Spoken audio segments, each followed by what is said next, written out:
আসসালামু আলাইকুম।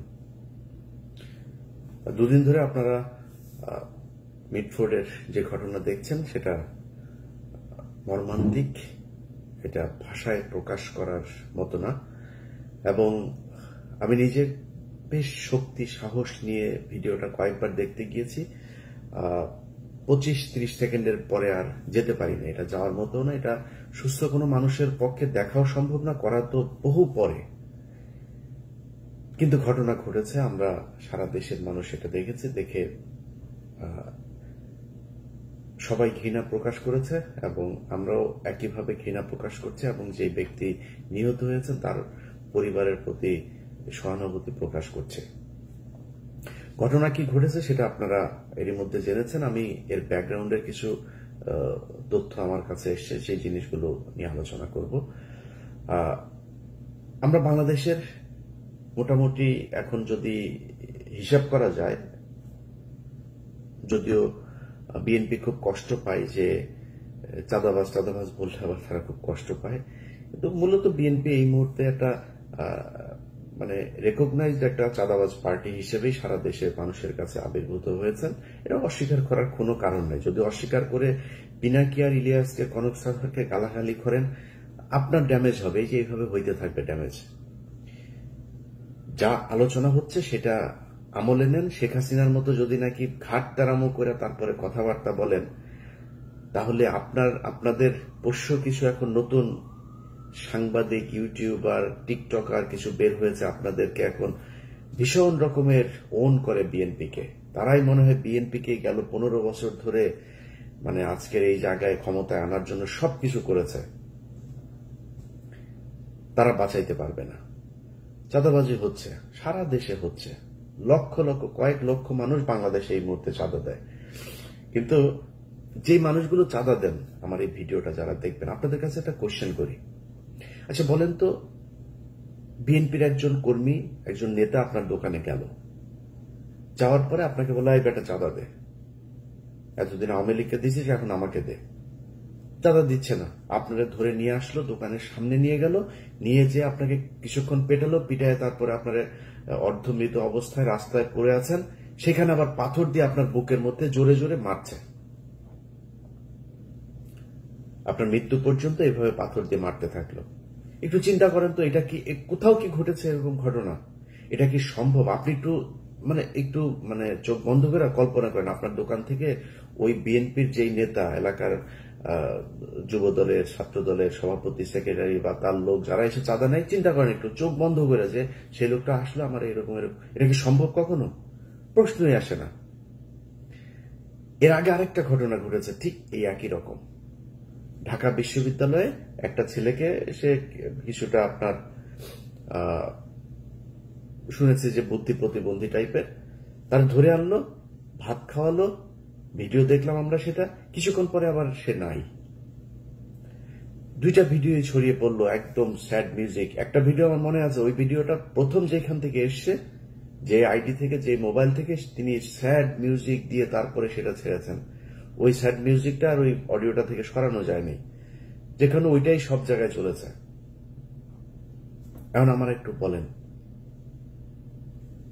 ভাত খাইয়ে তারপরে সাথে সাথে একটা মানুষকে, ঢাকা বিশ্ববিদ্যালয়ের মতো এরকম একটা জায়গার এই ছোট ছোট বাচ্চারা, এরা একটা মানুষকে মেরে ফেলবে, এটা আপনার বিশ্বাসযোগ্য? মনে করেন একটা মার্ডার সম্ভব, একটা যেভাবে চাঁদাবাজি নিয়েও, চাঁদা না দেওয়ার কারণেও এই দেশে মানুষ খুন হয়েছে, এরকম ঘটে। তো একটা জিনিস বলেন তো, একটা মানুষকে যেইভাবে সে মারল, এটা কি সম্ভব কোনোভাবে? এটা কিভাবে মারলো? আপনাদের মনে আছে 5 তারিখের আগে ওই যে শমী কায়সারের যে 6 নম্বর স্বামীটা আছে আপনার, মোহাম্মদ আলী আরাফাত, সে একটা কথা বলেছিল যে স্টুডেন্টদেরকে নাকি ড্রাগ করা হয়েছে। এই ড্রাগ, এটা কিন্তু কথাটা মিথ্যা বলেছে, কিন্তু এটা কিন্তু একটা ভীষণ রকমের ঘটে এই ঘটনা। ড্রাগ করে কি করে? একটা মানুষ যখন খুন করতে যায়, সে মদ খেয়ে তাকে দিয়ে খুন করে। আমি এরকম অনেক খুনিদের ইন্টারভিউ নিয়েছি, অনেক কাজ করতে গিয়ে তাদেরকে দেখেছি, সিরিয়াল কিলারকে দেখেছি। তারা তাদের বক্তব্য দিয়ে, তো আপনি সুস্থ থাকেন কিভাবে? যেমন একটা মার্ডার হয়েছিল আপনার সাংবাদিক আফতাব ভাই। সাংবাদিক আফতাব উনি মারা যাওয়ার পরে ওনার খুনিদের ইন্টারভিউ নিয়েছিলাম আমি, ধরার অভিযানেও ছিলাম আমি র্যাবের সাথে। তো ওদের জিজ্ঞেস যে আপনি মারার পরে সারা রাত ঘুমাইলেন কিভাবে? ওরা বলতেছে গাঁজা খাইছি, গাঁজা খাই ঘুমাইছি।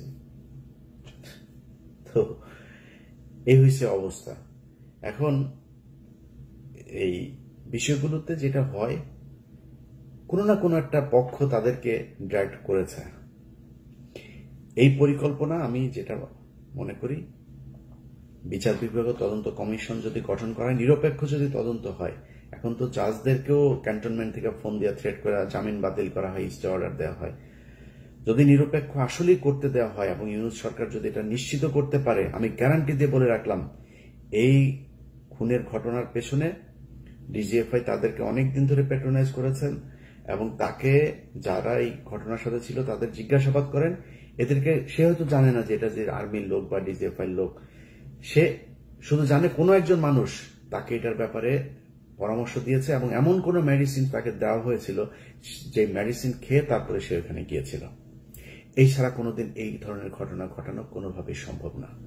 আজকে পাথর চাপা দিয়ে চাঁদা না দেওয়ার জন্য মেরে ফেলা আর সেই দিনের ঘটনা, এই দুইটা ঘটনা একই সুতোয় গাঁথা।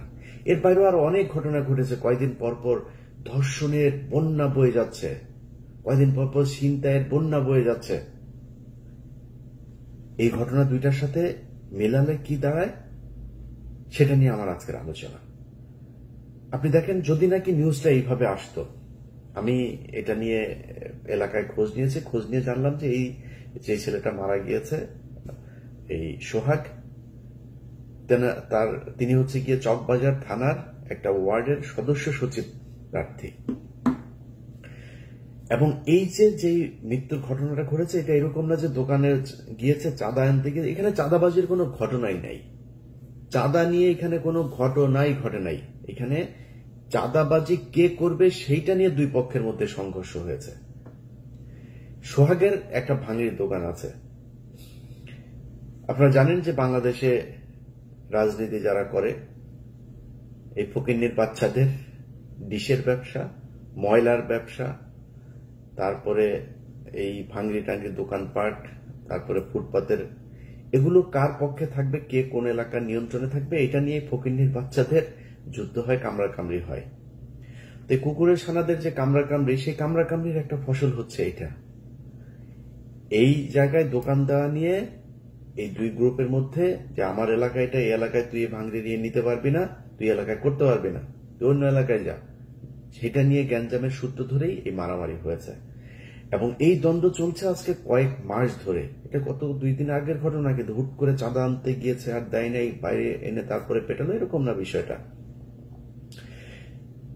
এই ঘটনা নিয়ে দুই গ্রুপের দ্বন্দ্বে এক গ্রুপ আরেক গ্রুপকে হত্যা করলো।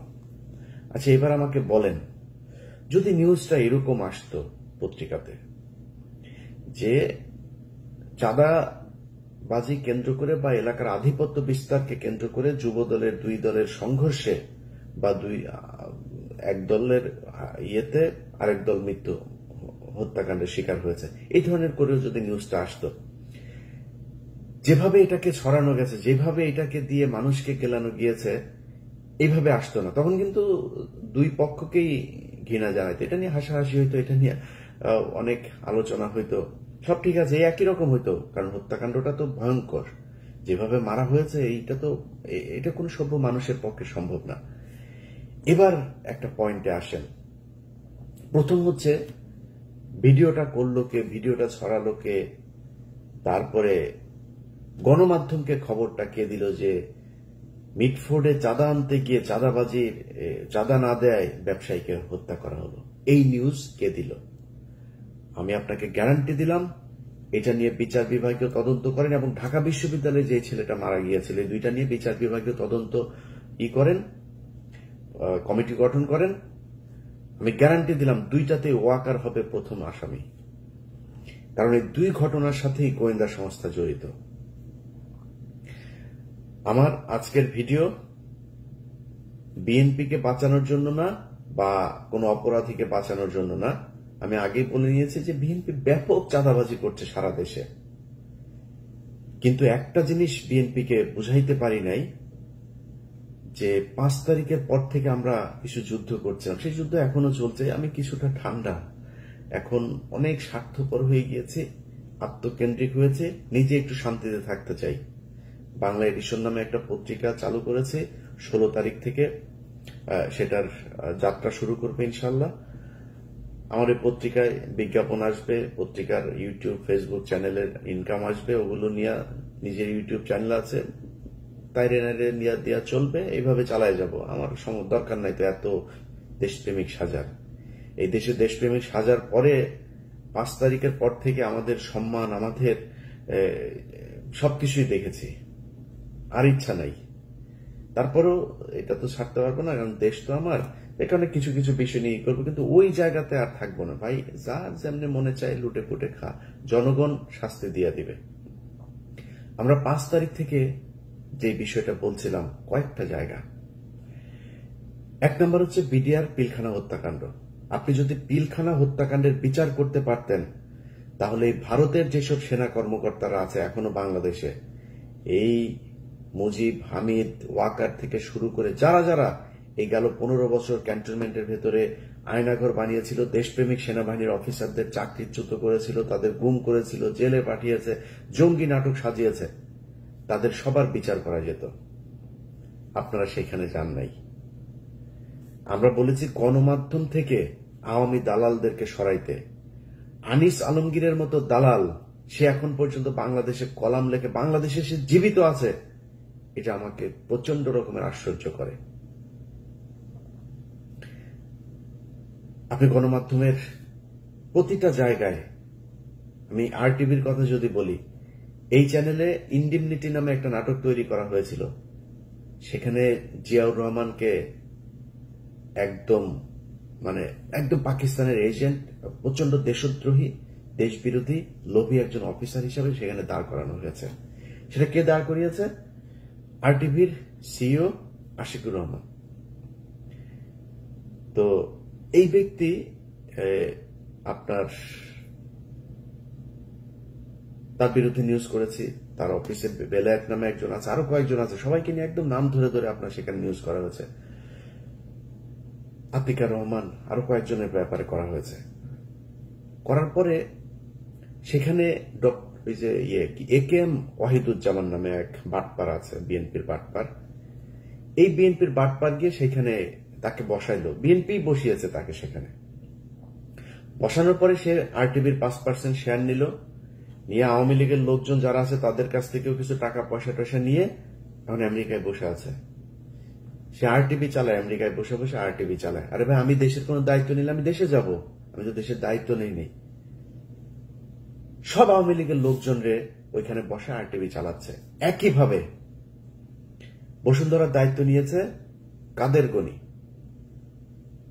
তার কাছ থেকে বহুদিন ধরে বলছে এই অফিস এদেরকে আপনি সরান।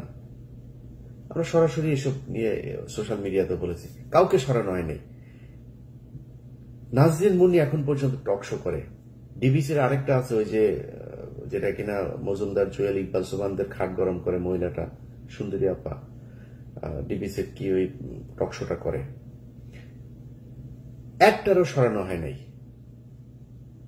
71 টেলিভিশনের মঈন মিজান থেকে শুরু করে বেশ কয়েকজন আছে, তারা এখনো পর্যন্ত ওই যে মোজাম্মেল বাবু, শাকিলা, কি ফারজানা রূপা, শাকিল আহমেদ, এদের জেলখানার সব সুযোগ সুবিধা সব এরা নিশ্চিত করে।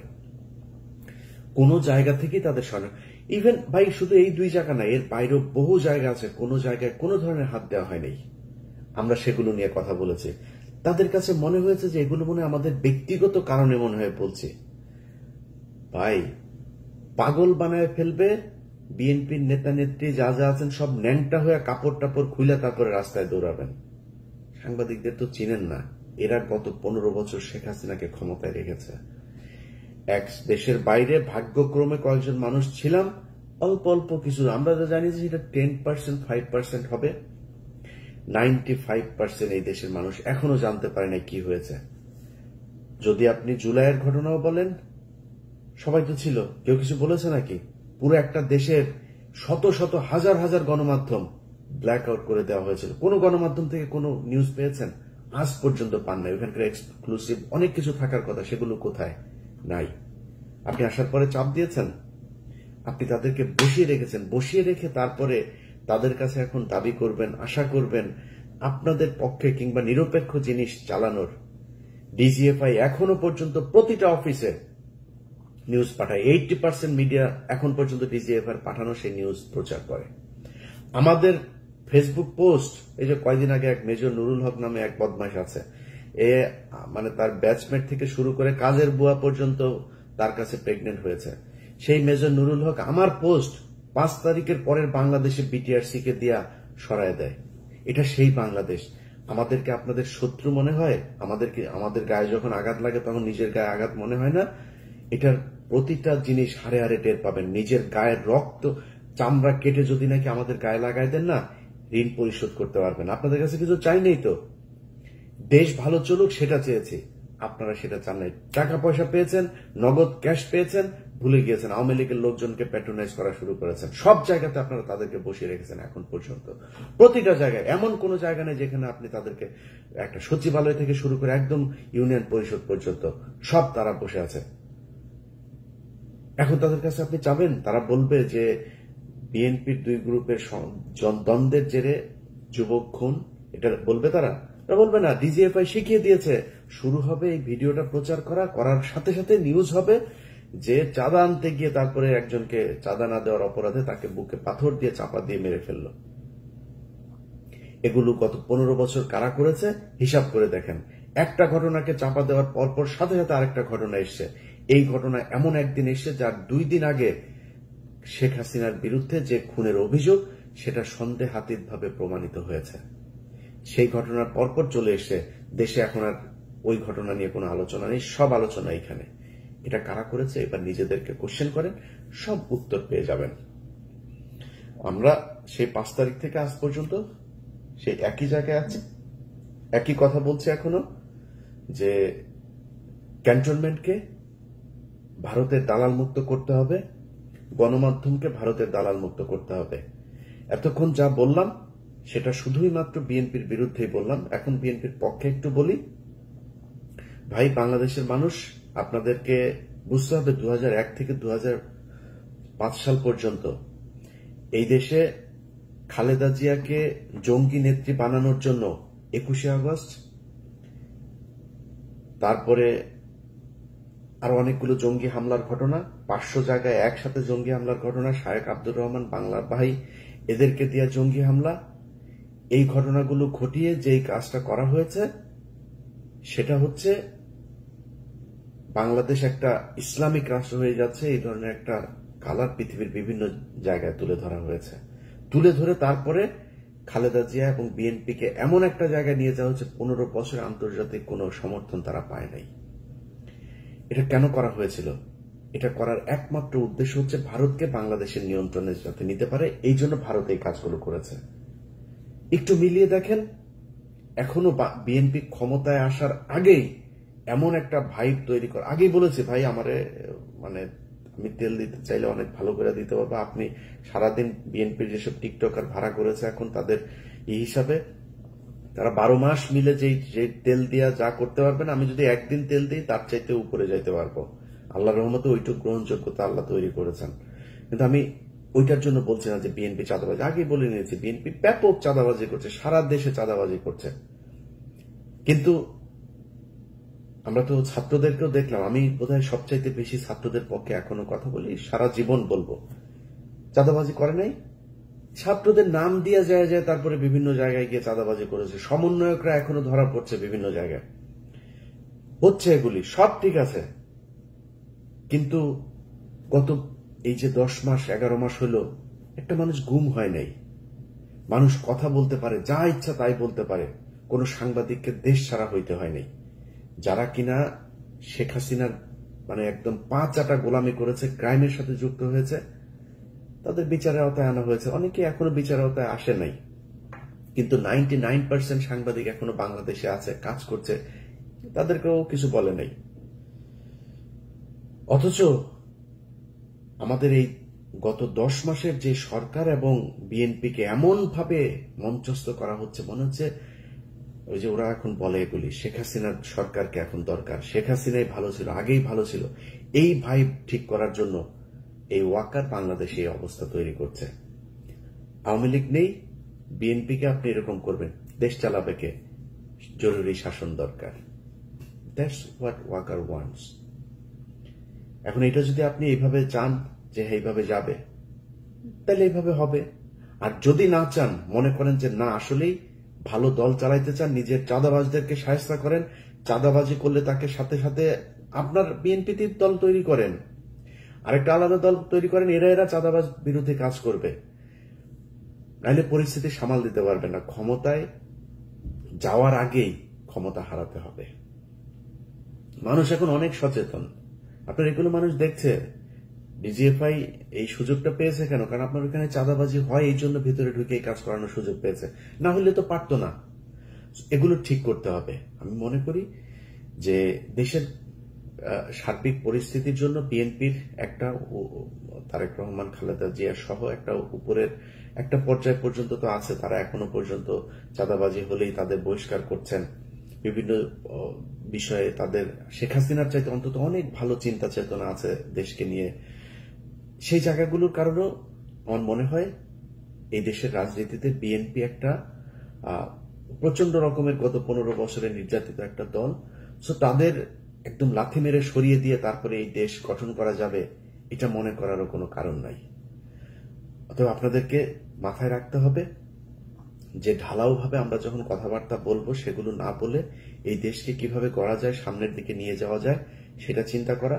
বিএনপিকে এখনো এই ক্যান্টনমেন্টের মতো করে যারা কথা বলে, সালাউদ্দিন সহ যেসব লোকজন, সালাউদ্দিনের প্রতিটা কথা শুনলে মনে হয় বিজেপির আদিন্যনাথ সে মনে হয় কথা বলছে, দিলীপ কুমার বোধহয় কথা বলছে, সালাউদ্দিনের কথা শুনলে এরকম মনে হয়। সো এই জিনিস যদি নাকি সরাইতে না পারেন দল থেকে, দলের জন্য ভয়ঙ্কর বিপদ আছে। যেসব ছাগলের 3 নাম্বার বাচ্চারা আমরা কথা বললে, বিএনপিকে নিয়ে সমালোচনা করলে, তারপরে ওদের নেতাদের কথাবার্তা শুনে আমাদের বিরুদ্ধে বিক্ষোভ মিছিল করে, ঝাড়ু মিছিল, জুতা মিছিল বের করে। ওটা ছাগলের বাচ্চা। তোর বাপেরা তো, তোদের বাপেদের বেশিরভাগই সমস্যা হয় নাই। গত 15 বছর ভালোই ছিল, তারা দেশে ছিল, 2-3 দিন জেলখানায় গিয়েও, আবার সোনারগাঁ হোটেলে গিয়েও থেকেছে। জেলখানায় থাকার কথা বলে সোনারগাঁ হোটেলে ছিল রাতে, এরকম নেতাও চিনি তোদের। তোদের এই বাপ, ফখরুল বাপ 5 স্টার হোটেলে ছিল। তোদের এরকম অনেক বাপ আছে, তোদের গয়েশ্বর বাপ ঢুকার একদিক দিয়ে ঢুকে, আরেক দিক দিয়ে পিজি হাসপাতালে গিয়া ভিআইপি ক্যাবিনে ঢুকে। এগুলো আমরা জানি। এইসব ঘটনা টটনা আমাদের শোনাইতে শোনা, সমস্যা হবে তোমাদের। পেদায় পাশার চামড়া লাল করে দিবে এবার। যা শুরু হয়েছে, এগুলো যদি কন্ট্রোল করতে না পারো, সামনের ভবিষ্যৎ ভয়ঙ্কর। আমরা গত 5 বছর যেভাবে আওয়ামী লীগের বিরুদ্ধে যে যুদ্ধ করেছি, ওই যুদ্ধে আর নামতে পারবো না। অনেক হয়েছে ভাই, নিজের পরিবারের অনেক ক্ষতি করেছি, আর না, ওই জায়গায় আর যাব না। আপনারা বাংলাদেশের মানুষ, আমার গত 5 তারিখের পর থেকে 3 মাস যদি বাদ দিই, গত 6 মাসের কথা যদি বলি, ভাই প্রকাশ্যে স্বীকার করছি, আমি সবসময় প্রকাশ্যে বলে আজকেও বলছি, আমার ইলিয়াসের মধ্যে অনেক পরিবর্তন। এবং বাংলাদেশের মানুষ কিন্তু বোঝায় না, কিন্তু আমার এই কার্যক্রম দেখে অনেকে বুঝেন যে আমি অনেক পরিবর্তন। অনেক মানুষ প্রতিদিন, এমন কোন দিন নাই যে ডজন খানেক অন্তত বিএনপির বিভিন্ন চাঁদাবাজির অডিও ভিডিও এগুলো আসে না। চালাই না। কেন চালাই না জানেন? কারণ চালাই আমি বিএনপির সাথে ওই আগের মতো অবস্থায় যাব না। আমার সমস্ত ইন্ডিয়া নিয়ে বিএনপিকে এখন পর্যন্ত অ্যাজ এ হোল দল হিসাবে আমি দেখি নাই যে তারা ভারতের সাথে সেইভাবে যাবেও না, কোনোদিনও যাবে না বিএনপি, আশা করি। তো আমি কেন তাদের সাথে করব? সব বিষয় নিয়ে তো ভাই এত মানে দেশপ্রেমিক একা একা ফাটাকেষ্ট হয়ে দেশকে চেঞ্জ করে ফেলতে পারবো না। যে কারণে অনেক কিছুতে এখন কম্প্রোমাইজ করি, কথাবার্তাও খুব হিসাব করে বলি, অনেক কিছু দেখেও না দেখার ভান করি। এটার জন্য আপনাদের কাছে ভাই ক্ষমা চেয়ে নিচ্ছি। দেশের স্বাধীনতা নিয়ে, সার্বভৌমত্ব নিয়ে আমার অবস্থান আগের মতোই থাকবে, কিন্তু অনেকের সাথে খারাপ ব্যবহারও করি। অনেকে আমাকে অনেক কিছু দেন, ভাই আপনি তো সবকিছু প্রচার করেন, এটা কেন করলেন না? করি নেই ভাই। কারে আনবেন, কারে দিবেন? আপনি এই গত 10 মাসের ভেতরে ধরেন আমার কথায়, আমার প্রভাবে যদি মনে করি 10 জনকে সরানো হয়েছে গুরুত্বপূর্ণ জায়গায়, সেই 10 জনের জায়গায় যে 10 জন এসছে সব সে তার মতোই। বরং সে আগের যে আওয়ামী লীগের ছিল, ওরে বললে ও তো ভয় পায়। ওরে ফোন করলে, ভাই হ্যাঁ ভাই খুব ভালো ভাই, আপনার ভিডিও অনেক দিন ধরে দেখি ভাই, সেই ছোটবেলা থেকে ভিডিও, আমার সে 3 বছরের বড়, আমার ভিডিও বলে সে ছোটবেলা থেকে দেখে। এরকম পাবলিকও আছে। তারা কথা শুনে অন্তত। নতুন যারা এসছে, যারা আমাদের কারণে যাদেরকে পাল্টানো হয়েছে, তারা এসে কথাও শুনে না। এই অবস্থা তৈরি হয়েছে। তো পাল্টায় লাভ কি? চলুক, যেমনে চলছে চলতে থাকুক। বিএনপি যদি মনে করে সব তাদের শুভাকাঙ্ক্ষী, ওয়াকার তাদের কাছের লোক, চুপ হচ্ছে তাদের আব্বা, চলুক, সমস্যা কি? আমরা চুপ করে অপসারণ চেয়েছি, ছাত্ররা চেয়েছে, বিএনপি চায় না। তাদের আব্বা হচ্ছে চুপ্পু সাহেব। এ চলে গেলে নাকি ইউনূস নাকি 30 বছর ক্ষমতায় থেকে যাবে। এটা এই ওয়াকারই তাদেরকে বুঝিয়েছে, এই ডিজিএফআই তাদেরকে বুঝিয়েছে। আর ইদানিং জামাতকে যেটা করা হয়েছে, সব ইসলামিক দল এক জায়গায় হবেন আর আপনাদেরকে ক্ষমতায় নিয়ে আসা হবে। দুই দলকে দুই দিক দিয়ে মূলা ঝুলায় এমন একটা অবস্থায় দেশ নিয়ে যাওয়া হবে, তারপরে বলবে যে জরুরি অবস্থা। জরুরি অবস্থার পরে সারা দেশে চাঁদাবাজি তো এখন বিএনপি করছে। আওয়ামী লীগের সব ভুলে গিয়েছে তো মানুষ, কারা আওয়ামী লীগের চাঁদাবাজ নামও ভুলে গিয়েছে। এই ধরেন আজ থেকে 3 মাস পরে যদি জরুরি অবস্থা হয় দেশে, কাদেরকে ধরবে? সব বিএনপির লোকজনকে ধরবে। এবং আমরা দেখবো যে ওয়াও, হ্যাঁ এই তো 2 মাস আগেই আমার কাছ থেকে চাঁদা নিয়েছে, এই তো সেই লোক। 2 বছর আগে কে কি করেছে সেটা ভুলে যাবে মানুষ। এটাই নিয়ম। 2001 থেকে 5 পর্যন্ত এই দেশে লুটপাট হয় নাই। মানুষ গত 15 বছর সেটা বলেছে নাকি? 15 বছর আওয়ামী লীগের কথা বলেছে। এখন আবার নতুন করে বিএনপির কথা বলবে। এটাই ওয়াকার চায়। এইভাবেই ওয়াকার তার গোয়েন্দা সংস্থাকে সাজিয়েছে। এবং ডিজিএফআই প্রতিটা অন্তত 90% সবকটা হচ্ছে গিয়া এই মিশনে জড়িত। সেই জায়গা যদি ঠিক করতে না পারেন, মিডিয়া যদি ঠিক করতে না পারেন, এই ধরনের ঘটনা ঘটবে একভাবে, সেই ঘটনা মানুষের সামনে জানানো হবে আরেকভাবে। সাজানো নাটক করে করে তারপরে গত 15 বছর যেভাবে হাসিনাকে রাখা হয়েছে, ঠিক একইভাবে বিএনপিকে কালার করার জন্য সেই কাজই করা হবে। যাই হোক, আমার বক্তব্য যদি আপনারা বুঝে থাকেন, আশা করি এর পরিবর্তন আপনাদের ভেতরে দেখব। না দেখলে, না হয়ে থাকলে পরিবর্তিত আপনার ফল আপনি ভোগ করবেন। আল্লাহ হাফেজ।